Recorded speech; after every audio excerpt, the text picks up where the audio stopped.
Hi friends, welcome to ದಿವ್ಯ Ravi ದಿಶಿಕಾ log. ಇವತ್ತು ನಾನು ಒತ್ತು ಸಾವಿಗೆ ಮಾಡಿ ತೋರಿಸ್ತಾ ಇದ್ದೀನಿ ಹೇಗೆ ಅಂತೇಳಿ. ಇದು ನಾವು ಮಂಗಳೂರಿನಲ್ಲಿ ಇದಕ್ಕೆ ಸೇಮೆ ದಡ್ಡಿ ಅಂತ ಹೇಳ್ತೀವಿ. ಇದನ್ನು ನಾನು ಈಸಿಯಾಗಿ ಹೇಗೆ ಮಾಡೋದು ಅಂತ ಹೇಳಿಕೊಡ್ತಾ ಇದ್ದೀನಿ. ಈಗ ನಾನು ಇದನ್ನ ಒಂದು ಪಾತ್ರೆಯಲ್ಲಿ ಒಂದು 4 ಗ್ಲಾಸ್ ಅಷ್ಟು ನೀರನ್ನ ಕುದಿಲಿಕ್ಕೆ ಇಟ್ಟಿದ್ದೇನೆ. ಇದಕ್ಕೆ ಈಗ ನಾನು ಹಿಟ್ಟನ್ನ ಹಾಕ್ತಾ ಇದ್ದೀನಿ. ಒಂದು ಕಣ್ಣಲತೆಯಲ್ಲಿ ನಮಗೆ ಗೊತ್ತಾಗುತ್ತೆ ಎಷ್ಟು ಹಿಟ್ಟು ಹಾಕ್ಬೋದು. ಇದಕ್ಕೆ ಒಂದು ಸ್ವಲ್ಪ ಗಟ್ಟಿ ಅಂದರೆ ಕಡುಬು ಮಾಡೋ ರೀತಿಯಲ್ಲಿ ನಮಗೆ ಬರಬೇಕು. ಹಾಗಾಗಿ ನಾನು ಈಗ ಇದಕ್ಕೆ ಹಿಟ್ಟು ಹಾಕ್ತೀನಿ. ಹಾಗೆ ಸ್ವಲ್ಪ ಆಯಿಲ್ನ ಹಾಕೋದ್ರಿಂದ ನಮಗೆ ಒತ್ತುವಾಗ ತುಂಬ ಈಸಿ ಆಗುತ್ತೆ. ಅದಕ್ಕೋಸ್ಕರ ಸ್ವಲ್ಪ ಆಯಿಲ್ನ ಆ್ಯಡ್ ಮಾಡ್ಕೊಳ್ತೀನಿ, ಅಂದರೆ ಬಿಡಿ ಬಿಡಿಯಾಗಿ ಬರುತ್ತೆ ಅಂತೇಳಿ ಸ್ವಲ್ಪ ಆಯಿಲ್ ಹಾಕಿದ್ದೇನೆ. ಈಗ ನಾನು ಇದಕ್ಕೆ 1 ಟೀ ಸ್ಪೂನ್ ಅಷ್ಟು ಸಾಲ್ಟ್ ಹಾಕಿದ್ದೇನೆ. ಮತ್ತು ನಾವು ಇದಕ್ಕೆ ಕಾಯಿ ಹಾಲು ನಿಜವಾಗಿ ಚೆನ್ನಾಗಿರುತ್ತೆ. ಅದನ್ನು ಸಹ ನಾನು ಹೇಗೆ ಮಾಡೋಂತ ಇದರಲ್ಲಿ ಹೇಳಿಕೊಡ್ತಾ ಇದ್ದೀನಿ. ಈಗ ನಾನು ಹಿಟ್ಟನ್ನ ಹಾಕ್ತಾ ಇದ್ದೀನಿ.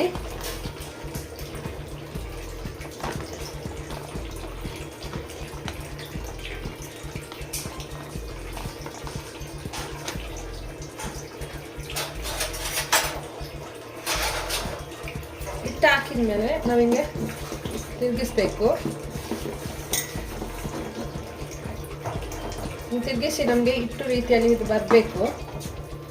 ಒಂದು ಸೈಡಲ್ಲಿ ಬಿಸಿ ನೀರು ಸಹ ಮಾಡಿ ಇಟ್ಟರೆ ಒಳ್ಳೆಯದು, ಯಾಕಂತ ಹೇಳಿದರೆ ಗೊತ್ತಾಗುತ್ತೆ.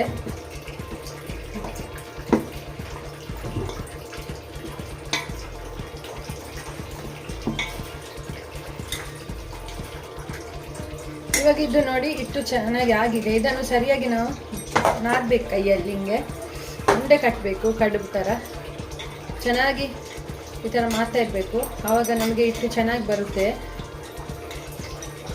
ಸ್ವಲ್ಪ ತಣ್ಣಗಾಗಬೇಕು. ಇದು ಬಿಸಿ ಇದೆ, ಸ್ವಲ್ಪ ತಣ್ಣಗಾದ್ಮೇಲೆ ನಾನು ಮಾಡ್ತಾ ಇರ್ತೀನಿ. ಅಂದರೆ ತುಂಬ ಬಿಸಿ ಇದೆ. ಈ ಥರ ಬಂದರೆ ಸಾಕು. ಇವಾಗ ನಾನು ಇದನ್ನು ಕಡುಬು ರೀತಿಯಲ್ಲಿ ಹಿಂಗೆ ಮಾಡಿ ಇಡಬೇಕು. ನೋಡಿ ಈಗ ಆಗಿದೆ. ಇದನ್ನು ಈಗ ಕಡುಬು ರೀತಿಯಾಗಿ ಹೀಗೆ ಮಾಡಿ ಎಷ್ಟು ಕರೆಕ್ಟಾಗಿ ಬಂದೆ ನೋಡಿ. ಹೀಗೆ ಮಾಡಿ ಇಟ್ಟರೆ ಸಾಕು. ಮತ್ತು ನಾನು ನೆಕ್ಸ್ಟ್ ಪ್ರೋಸೆಸ್ ಏನಂತ ಹೇಳ್ತೀನಿ.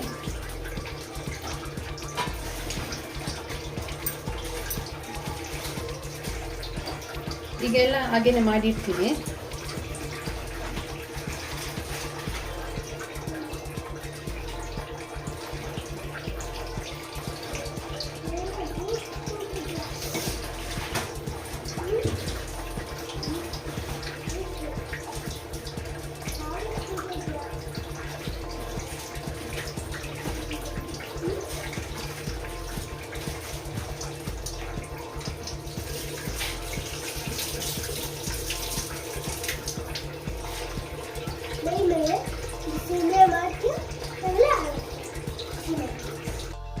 ನಾನು ಇಡ್ಲಿ ಪಾತ್ರೆ ಇಟ್ಟಿದ್ದೇನೆ. ಈ ಪಾತ್ರೆಯಲ್ಲಿ ನೀರಿಟ್ಟಿದ್ದೇನೆ.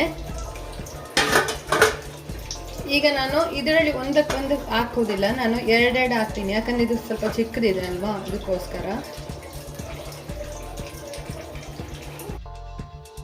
ಈಗ ನೋಡಿ ಇದಕ್ಕೆ ನಾನು ಸೇಮೆದು ಚಿಕ್ಕದು ಇದನ್ನು ಹಚ್ಚಾಕಿದ್ದೇನೆ. ಈಗ ಇದನ್ನು ನಾನು ಇದಕ್ಕೆ ಹಾಕ್ತಾ ಇದ್ದೀನಿ. ಈಗ ಇದರಲ್ಲಿ ನಾನು ಪ್ರೆಸ್ ಮಾಡಿದರೆ ಆಯಿತು.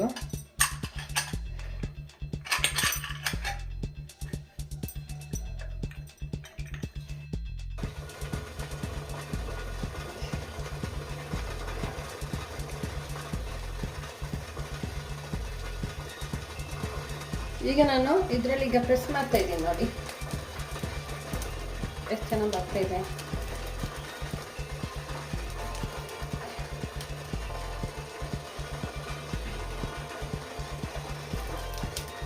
ನಾನು ಸ್ವಲ್ಪ ಬಿಸಿಯಾಗಿದೆ, ನೀರು ತುಂಬ ಬಿಸಿ ಆಗಬೇಕು, ಆವಾಗ ಹಾಕ್ಬೇಕು ನಾವು. ಈಗ ನಾನು 2ರಲ್ಲಿ ಹಾಕ್ತೀನಿ, ತೋರಿಸ್ತೀನಿ.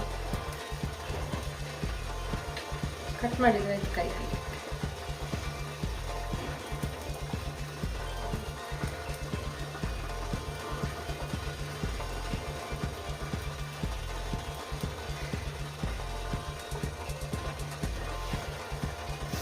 ಈಗ ಆಗಿದೆ. ಇದು ಇದನ್ನು ನಾನೀಗ ಮುಚ್ಚಿಡ್ತಾ ಇದ್ದೀನಿ,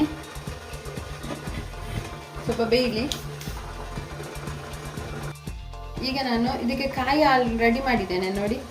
ಕಾಯಿನ ರುಬ್ಕೊಂಡು ಅದನ್ನು ಸೋಸ್ಕೊಂಡಿದ್ದೇನೆ ನೋಡಿ, ಈ ಥರ.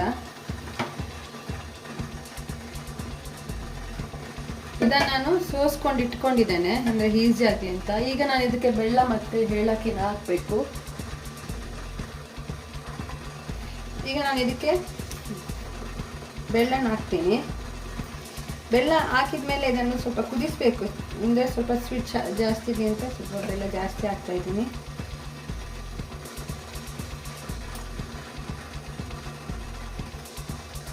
ಈಗ ಇದಕ್ಕೆ ಏಲಕ್ಕಿ ಹಾಕ್ತಾ ಇದ್ದೀನಿ.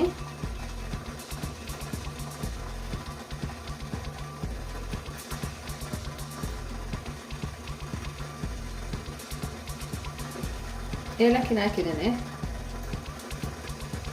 ನಾನು ಈಗೇನು ಹಾಕ್ತಾ ಇದ್ದೀನಿ ಏಲಕ್ಕಿ ಸಾಕು. ಈಗ ಇದನ್ನು ಕುದಿಸ್ಬೇಕು. ಅದು ಬ್ಲ್ಯಾಕ್ ಕಲರ್ ಕಾಣೋದು ಅದು ಏಲಕ್ಕಿ. ಹಾಲು ಕುದಿಬೇಕು. ರೆಡಿಯಾಗಿದೆ, ಸೇಮೆ ರೆಡಿಯಾಗಿದೆ ನೋಡಿ, ತೆಗ್ದಿದೆ. ಸೇಮೆ ರೆಡಿಯಾಗಿದೆ.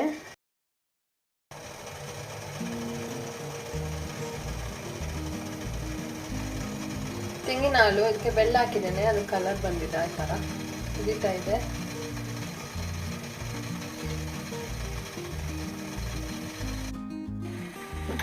ಸೇಮೆ ಹಾಕಿ ನಾವು ತಿಂದರೆ ಸಾಕಾಗುತ್ತೆ ನೋಡಿ, ಈ ಥರ ಬಂದಿದೆ.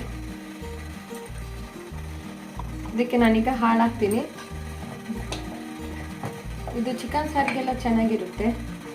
ಇದಕ್ಕೆ ಈಗ ನಾವು ಹಾಲು ಹಾಕಿ ತಿಂದರೆ ಆಯಿತು.